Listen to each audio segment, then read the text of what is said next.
Baik, makasih media. Bismillahirrahmanirrahim. Assalamualaikum warahmatullahi wabarakatuh. Baik, hari ini kami memenuhi panggilan dari Polda Metro Jaya yang telah secara sepihak dan zalim menetapkan klien kami sebagai tersangka dengan bukti-bukti walaupun banyak tidak memiliki relevansi dengan apa yang dituduhkan dan tidak pernah diketahui secara pasti apakah bukti itu bisa menguatkan tuduhan ada pencemaran, tuduhan ada menyerang kehormatan yang dilaporkan oleh saudara Joko Widodo. Walaupun ada 700 bukti, ada 130 saksi dan 22 ahli, itu semuanya versi penyidik. Kalau tidak ada relevansinya maka tidak bernilai. Saya ambil analogi untuk membuktikan seorang itu adalah perempuan, salah satunya dia head. Jadi kalau polisi menghadirkan 1000 Luna Maya, bukan Lucinta Luna ya, ada 100.000 Lucinta Luna, tetap tidak akan bisa membuktikan bahwa Lucinta Luna itu perempuan begitu ya, dia tetap laki-laki. Dan hari ini bukan 700 bukti yang kita tunggu, sebenarnya hanya cukup satu bukti, yakni selembar ijazah dari saudara Joko Widodo yang tidak pernah kunjung dihadirkan.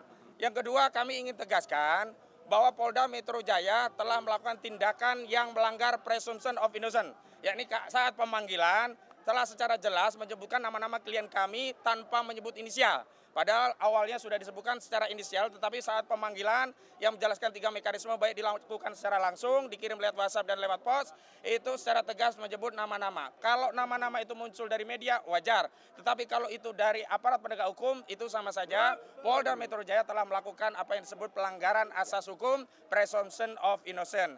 Ya selanjutnya, hari ini klien kami ada panggilan sebagai tersangka. Padahal ada satu terlapor yang naik juga menjadi tersangka belum diperiksa. Artinya ada target-target yang sifatnya prematur terhadap klien kami dan ini kami kuat dugaannya ini bukanlah proses hukum murni tapi ada proses yang melibatkan tangan-tangan kekuasaan diawali dengan tuntutan-tuntutan pendukung Jokowi untuk segera menetapkan tersangka dan hari ini mereka melakukan tuntutan-tuntutan untuk menetapkan tersangka menjadi tahanan. Saya tegaskan hari ini yang harusnya segera ditahan adalah Firly Bahuri yang sudah 2 tahun lebih sudah tersangka. Tetapi Polda Metro Jaya tidak melakukan tindakan apapun. Karena itu hari ini kami yakin klien kami pun tidak akan dilakukan penahanan sebagaimana Polda tidak melakukan penahanan terhadap Firly Bahuri. Selanjutnya yang harus ditahan karena berkekuatan hukum tetap adalah Sylvester Matutina. Karena dia sudah inkrah. Dan Sylvester Matutina saat penyidikan di tingkat kepolisian tidak pernah ditahan. Karena sebelum menjadi terpidana, dia dulu pernah menjadi terdakwa dan sebelumnya juga pernah menjadi tersangka. Dan dalam proses tersangka itu yang pasalnya juga sama, penghinaan dan fitnah 310311 KHP, saudara Sylvester Matutina tidak pernah ditahan dalam prosesnya. Karena itu hari ini sebagai bukti bahwa negara kita negara hukum, Polda sedang menjalankan penegakan hukum, tidak ada proses penahanan terhadap klien kami. Selanjutnya dari koordinator litigasi Bang Petrus Celestinos kami persilakan. Pak Petrus dulu. Pak Petrus dulu. Hormati tim kami ya. Pak Petrus dulu. Enggak apa-apa. Nanti ada waktunya. Koordinator Jadi singkat saja bahwa hari ini pemeriksaan hari ini harus menjadi momentum penting terutama bagi penyidik.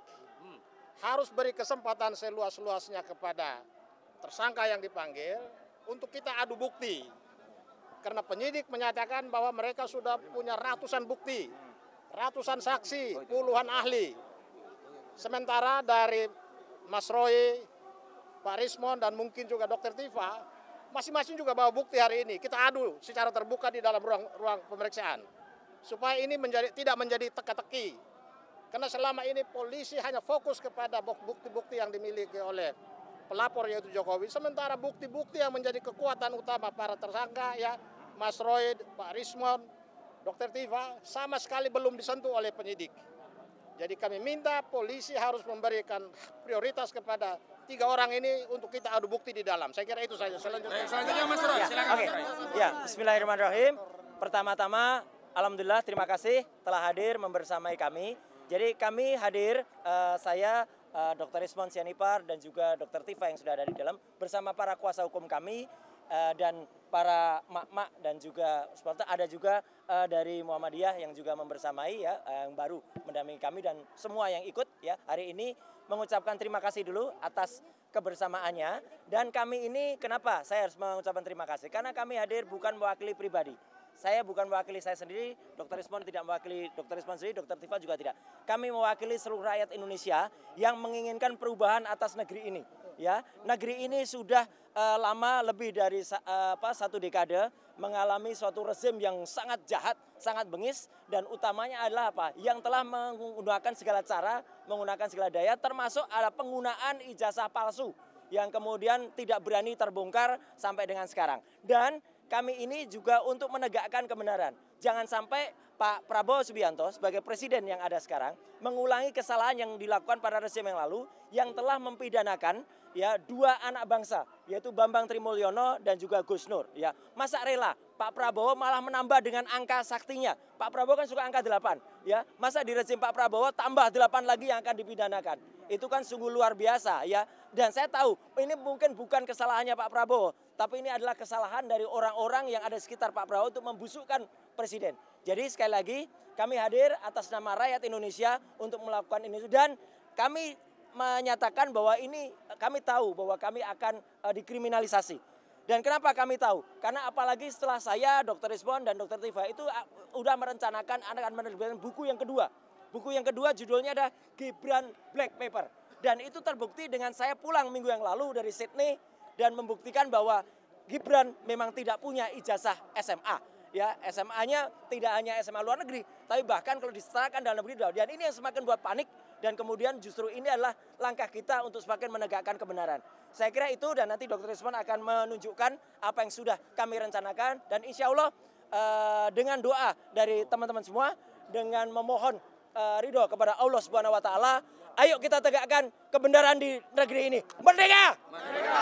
Terima kasih. Wassalamualaikum warahmatullahi wabarakatuh. Bawa bukti apa, Mas? Ada, nanti buktinya kita terangkan. Tapi bawa buktinya Sudah ada. Yuk, yuk. sangat siap ya, Mas. Siap, yuk.